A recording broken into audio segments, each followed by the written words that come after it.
The worst part about being under lockdown is lack of latte. So we've come up with a do-it-yourself method at my house. As much fresh ground coffee as you would normally use for 2 of your coffee cups full of water, but only put 1 cupful in the pan with it. Heat the coffee and water until it is nearly boiling and then shut it off. Begin heating the coffee over low heat while you make up any kind of milk that you have on hand. We're using coconut milk.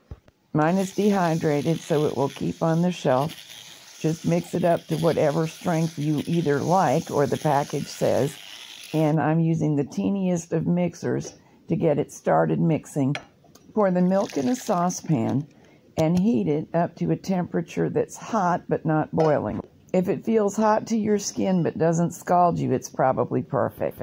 The coffee should not be boiling, but it can be used a little bit hotter than the milk because the cup will absorb some of its heat. Then divide the extra strong coffee between 2 cups, straining out the grounds with a sieve.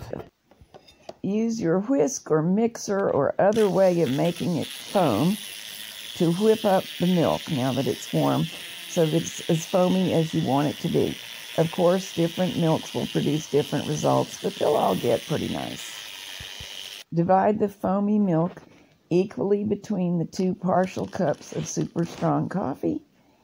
Stir if you like it stirred, and enjoy.